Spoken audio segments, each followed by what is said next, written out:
I work with. Nice. So we all volunteer and we do up old bikes, and so that's keeps my hands dirty and keeps my mind off spreadsheets. And So Is that downtown LA? It's closer to Venice. Okay. It's Yeah. Mar Vista, which is sandwiched between Culver City Cool. and Venice. Yeah. It's a great spot. That's my Monday nights, keeping me honest, getting my hands back in dirty. Yeah. Dude, let me see them. Oh, no, they're clean. They're not like yours, man. No, let's see some calluses right You pay now. me to do spreadsheets.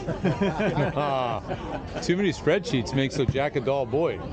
Look at these hands. I've not seen a hard day's work in years. What is the secret to your longevity in terms of continuing to do what the other guys stopped doing a long time ago? You just love it that much? Yeah, and to me, you know, the bike is kind of one of those perpetual motion machines.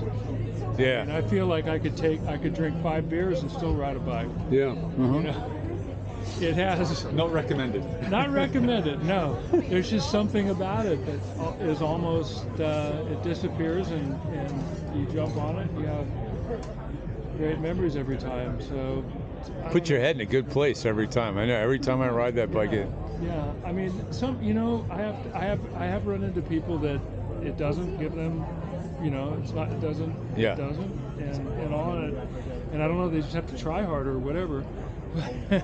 But for the most part, it's almost.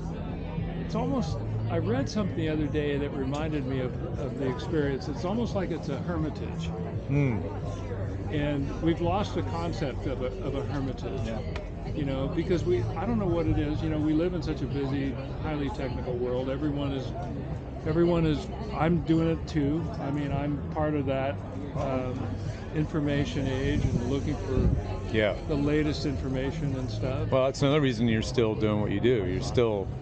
You're staying on top of what's going on, but not letting it distract you too much. But the bike totally offsets that for me. Yeah. It balances the craziness out. Yeah. And so it's kind of my daily, figuring things out and making things right with the world again. Yeah, absolutely. We're glad that you keep doing it. And all your stuff's real relevant. I mean, I get your emails, oh my God, I gotta get one. I think that's one of the things is that for the history we have, we still make products that's absolutely current. Are still relevant in the modern world of cycling. We're not just some heritage legacy. We're still pushing things forward every single time. Right. There's no rest in what we do. Yeah, you're not making the same thing over year. You're still innovating. Well, so, in some ways the industry kind of makes it easy for me because a lot of my stuff is the recycling of good ideas. Right. And that have been forgotten. And people don't know why a bike is what a bike is sometimes. Yeah. And unless if you're following a trend, you're just going to keep going in circles. It's like a hamster wheel, right? It was the same thing. Yeah. What's something that you brought back from the past in the last few years where you're like, why isn't this being done anymore? Or what's something that you remember you just brought back? Well, this is one. Yeah. This started out, the working name was called the One Bike, and it was Tom's bike. It was just like I wanted to, I wanted bigger clearance, and I wanted safer joints, and I wanted still a light bike, and a number of things. And so, when you ride like this, you basically want. I mean, I'm getting old. I don't do things as fast and as without consequences. Yeah. Kind of that I used to do. You don't like as much impact anymore, I would imagine. Yeah. Fewer impacts. So I need advantages, and so some of it's just the reason why I do stuff is because I need every advantage I can get. Mm-hmm. That's what I keep telling these guys, man. I look for every advantage because I ride with the kids, man. Whatever you can do to help them. Chad's the dad of the group. I feel like grandpa. Or the granddad sometimes. Yeah. Well, But my dad is 96, and he still rides every week.